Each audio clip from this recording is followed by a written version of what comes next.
أعوذ بالله من الشيطان الرجيم. بسم الله الرحمن الرحيم. الذين يقولون ربنا وإننا آمنا فاغفر لنا ذنوبنا وقنا عذاب النار الصابرين والصادقين والقانتين والمنفقين والمستغفرين بالأسحار. صدق الله العظيم. అనంత కరుణామయుడు, అపార కృపాశీలుడు, పాలకుడు, పోషకుడు, సర్వలోక ప్రభు అయిన సృష్టికర్త అల్లాహ్ శుభనామంతో ప్రారంభిస్తున్నాను. సోదరులారా, సోదరిమణులారా, అయ్యలారా, అమ్మలారా, అస్సలాము అలైకుం రహమతుల్లాహి వబరకాతుహు. సర్వలోక ప్రభు దైవం సర్వేశ్వరుడు అల్లాహ్ మనందరి జీవితాలలో శుభాలను, శాంతిని, కారుణ్యాన్ని కురిపించునుగాక. ఆమీన్. ఇంతవరకు మీ ముందు విశ్వప్రభు అల్లాహ్ మానవాళి కోసం అవతరింపజేసినటువంటి చివరి దైవ గ్రంథమైన దివ్య ఖురాన్ నుండి 3వ అధ్యాయం 17వ వాక్యం యొక్క రబ్బీములను పఠించడం జరిగింది. సోదరులారా, ఈ వాక్యానికి ముందు విశ్వప్రభు అల్లాహ్ మానవాళికి ఒక ప్రార్థనను నేర్పాడు. మీరు ఈ విధంగా ప్రార్థించండి, దైవదాసులు, దైవ విశ్వాసులు ఈ విధంగా ప్రార్థించాలి అని దైవము ఇక్కడ నేర్పడం జరిగింది. అదేమిటంటే, ఓ ప్రభు, మేము విశ్వసించాము, మా తప్పులను మన్నించు, మమ్మల్ని నరక జ్వాలల నుండి కాపాడు. ఈ ప్రార్థన మీరు ఎప్పుడు కూడా చేస్తూ ఉండండి అన్నాడు దైవం. ఎందుకంటే మనము దైవాన్ని విశ్వసించడం అనేది చాలా ముఖ్యమైనటువంటి విషయం. ఎందుకంటే మనిషిని సాఫల్యం వైపునకు, స్వర్గం వైపునకు, మరి ముక్తి వైపునకు తీసుకుని వెళ్ళేది, నిత్య జీవం వైపునకు తీసుకుని వెళ్ళేది అతని విశ్వాసం మాత్రమే. కాబట్టి దైవం ఒక్కడే అన్న అతని విశ్వాసము అతి ప్రధానమైనది, చాలా బలంగా అతనిలో ఉండాలి, చాలా స్థిరంగా అతనిలో ఉండాలి.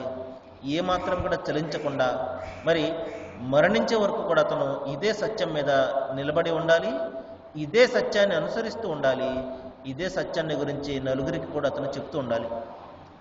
ఆ తర్వాత నరక జ్వాలల నుండి కాపాడు అని దైవము ఇక్కడ ప్రార్థన చేయమని చెప్పాడు.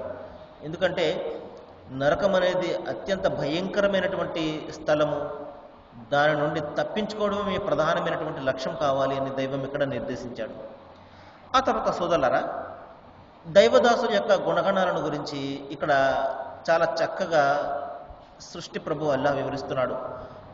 నిజమైనటువంటి దైవదాసులు దైవభీతి గలవారు, పాపభీతి గలవారు, మరి దైవాన్ని కలుసుకోవాలి అన్న ఆశ ఉన్నవారు, మరణం తర్వాత సాఫల్యాన్ని, స్వర్గాన్ని, నిత్యజీవాన్ని పొందాలి అన్న కోరిక గలవారు ఎవరై ఉంటారో దైవం ఇక్కడ సెలవిస్తున్నాడు. వాళ్ళు ఎవరంటే సహనవంతులే ఉంటారు. అంటే తనను తాను దేవుని యొక్క ఆజ్ఞను మీరకుండా అతను తనను తాను రక్షించుకుంటూ సహనాన్ని పాటిస్తుంటాడు.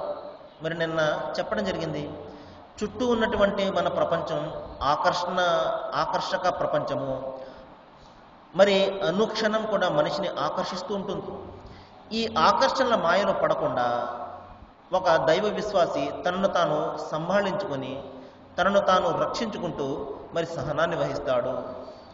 మరి చూడండి, అనేక విధాలుగా తప్పులు చేసే విధంగా మన చుట్టూ ఉన్నటువంటి ప్రపంచంలో ఆకర్షణీయమైనటువంటి విషయాలు మనకు కనబడుతూ ఉంటాయి. దైవదాసునికి అనుక్షణం కూడా మరి అవి ఆకర్షిస్తూ ఆహ్వానిస్తూ ఉంటాయి తప్పు చేయమని. కానీ ఒక దైవభీతిపరుడు, అరే నేను మరణం తర్వాత దైవం ముందు సమాధానం చెప్పుకోవాలి అన్న భయంతో వాటి జోలికి పోకుండా తనను తాను రక్షించుకుంటూ ఉంటాడు. అందుకనే దైవము సహనము, ఈ గుణము మరి అందరికీ కూడా అబ్బే గుణం కాదు, చాలా కష్టపడవలసి ఉంటుంది. మరి సహనానికి ఫలము మరి స్వర్గం అని ప్రవక్త వారు చెప్పారు. కాబట్టి మరొక సందర్భంలో సహనం అంటేనే విశ్వాసము, విశ్వాసం అంటేనే సహనం అని చెప్పారు. కాబట్టి ఈ విధంగా దేవుని యొక్క ఆజ్ఞలను మీరకుండా, ఆయన సూచించినటువంటి మార్గం నుండి తప్పకుండా, ఆయన గీసినటువంటి ఆ హద్దులను దాటకుండా మనల్ని మనము రక్షించుకోవడమే సహనం అన్నమాట.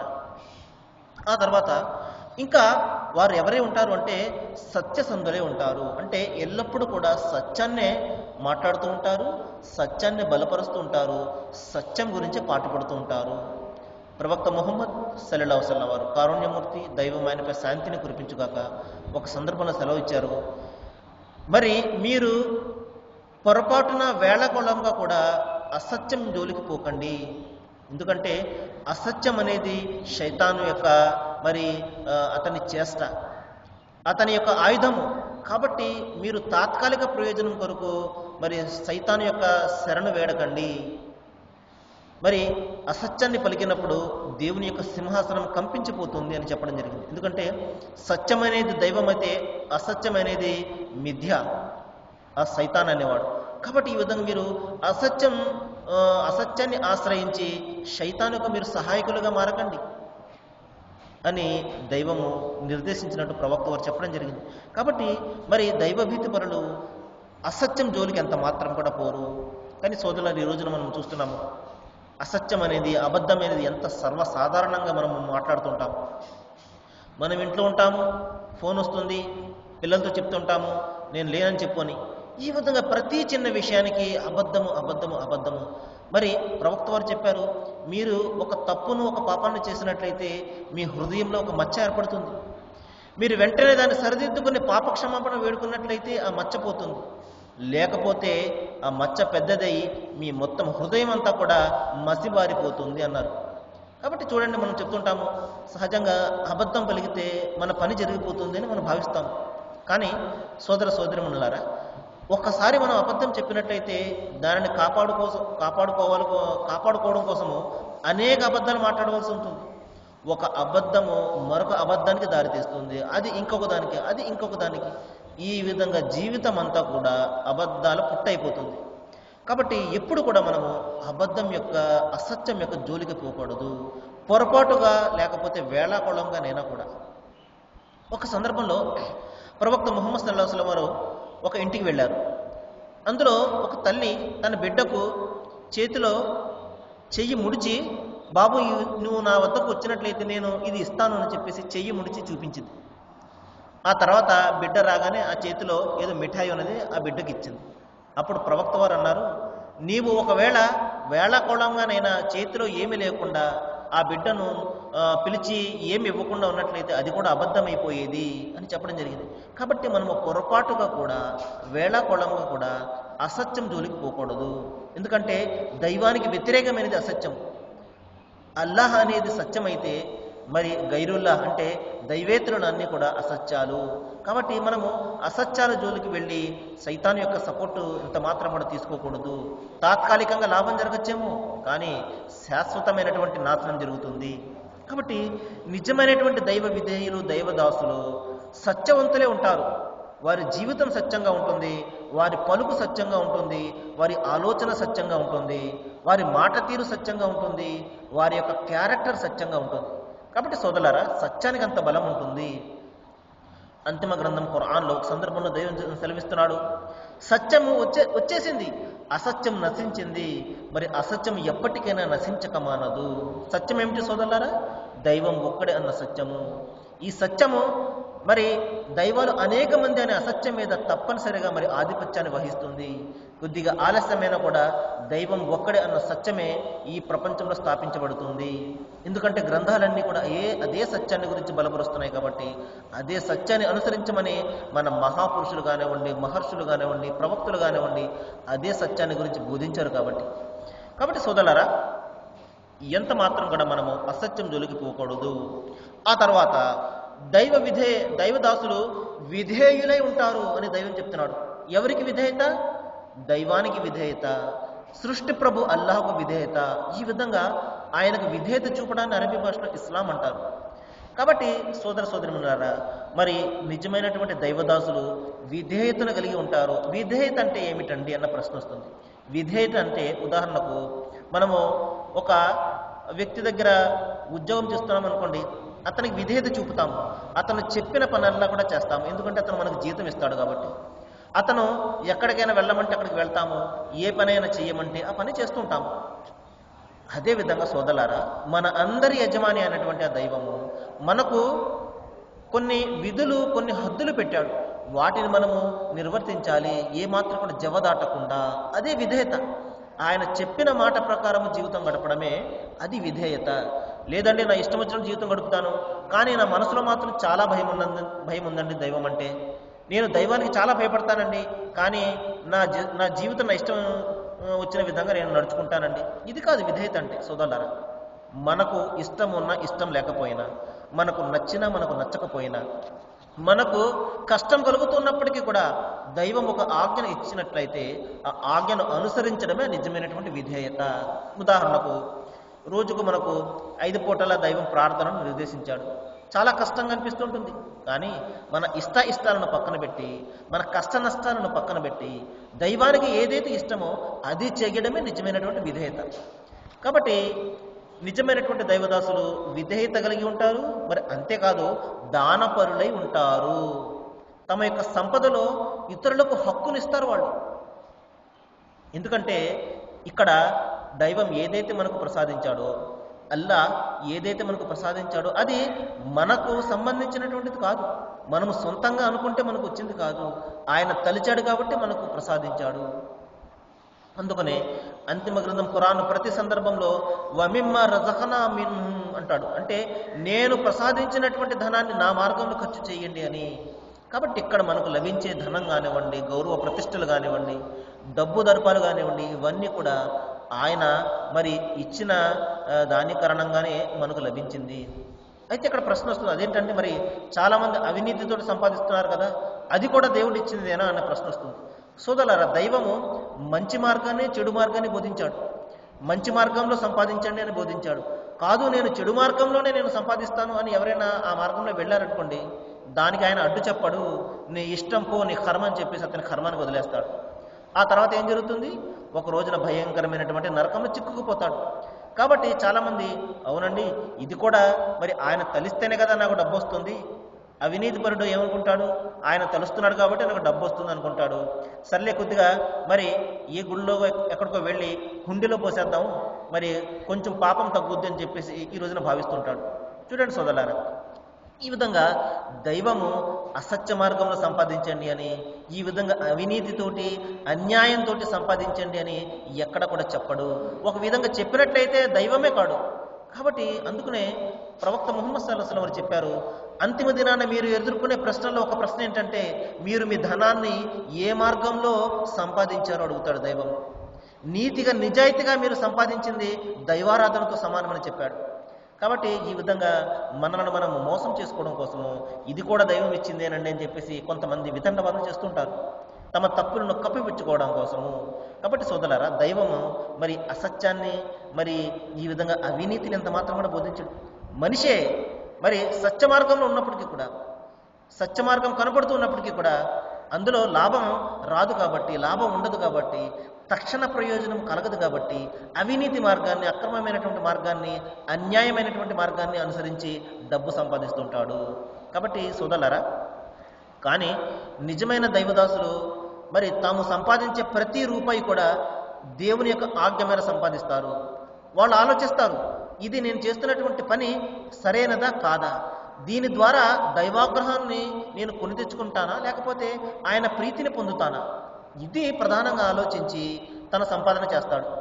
మరి అతనికి కోట్లాది రూపాయలు వస్తూ ఉన్నప్పటికీ కూడా ఒకవేళ అది దైవం నిషేధించినటువంటి విధానం అయితే దాని జోలికి ఎంత మాత్రం కూడా పోడు. ఇదే నిజమైనటువంటి దైవ విశ్వాసం. కాబట్టి దీనిని సహనం అంటారు సోదరులారా. ఈ విధంగా ప్రపంచం ఆకర్షిస్తూ ఉన్నప్పటికీ కూడా అవినీతి, అన్యాయం, అక్రమమైనటువంటి మార్గంలో సంపాదన చెయ్యి, నీకు బోళ్ళు డబ్బు వస్తుంది అని అతనిని ఆకర్షిస్తూ ఉన్నప్పటికీ కూడా తనను తాను సంభాళించుకొని దేవుని ఆగ్రహాన్ని కొని తెచ్చుకోకుండా మరి ఆయన నిర్ణయించినటువంటి మార్గంలో ఈ విధంగా అతను భేదవాడైపోయినప్పటికీ కూడా, ఎంత డబ్బు మరి అతను కాదు అంటున్నప్పటికీ కూడా మరి అతను సహనాన్ని వహించడమే ఇదే నిజమైనటువంటి దైవభీతిపరుడు కలిగి ఉండవలసినటువంటి గుణం అన్నమాట.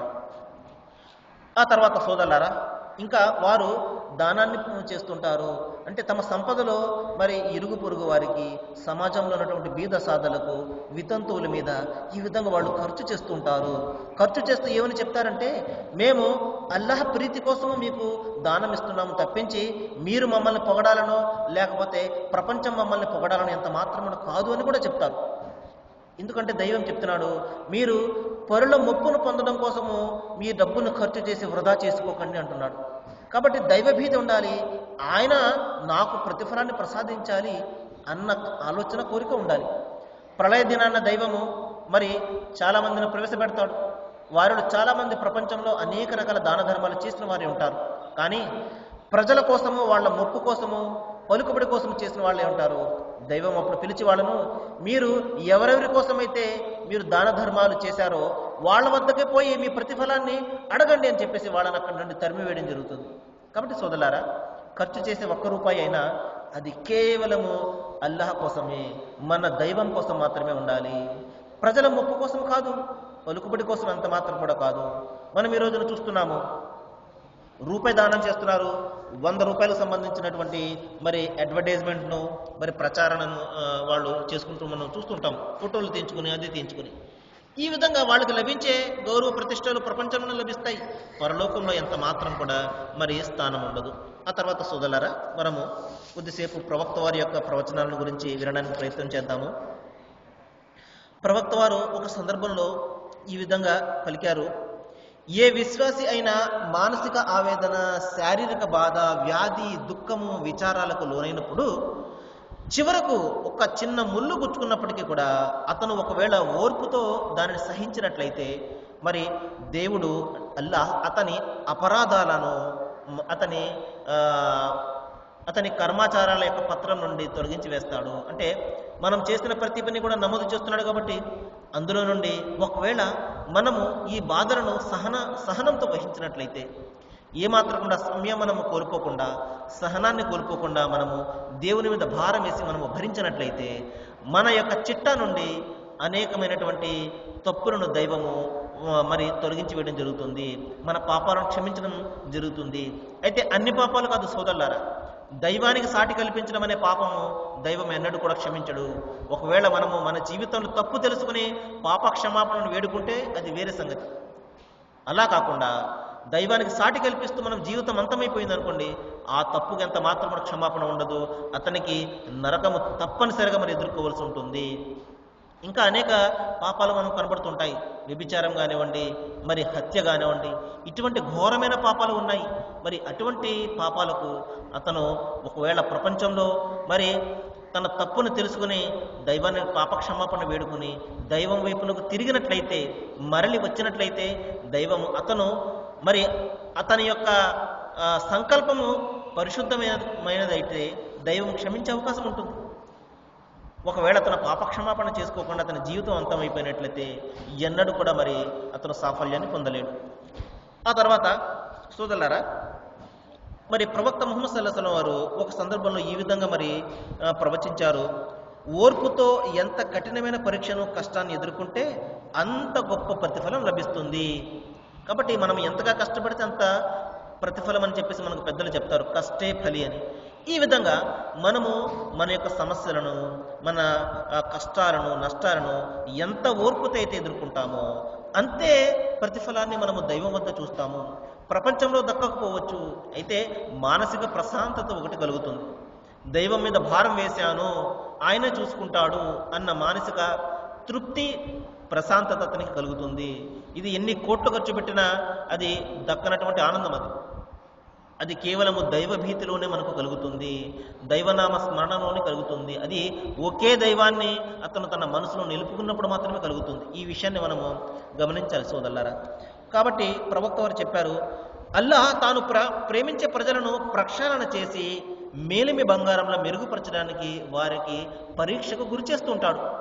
కాబట్టి ఏ విధంగా అయితే ఒక బంగారాన్ని మనము ఎంతో కాల్చి దానికి ఎన్నో మెరుగులు దిద్దితే అది ఒక మంచి నగగా మారుతుందో, అదేవిధంగా దైవము విశ్వాసులకు మరి తనను ఎవరైతే ఎక్కువగా ప్రేమిస్తుంటారో తాను ఎవరినైతే ఎక్కువగా ప్రేమిస్తుంటాడో అటువంటి వారికే మరి అల్లా కష్టాలను ఎక్కువగా పెడతాడు.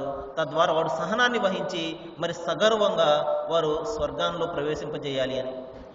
ఆ తర్వాత సోదరులారా, మరికొన్ని విషయాలు మనము రేపు మాట్లాడుకోవడానికి ప్రయత్నం చేద్దాము.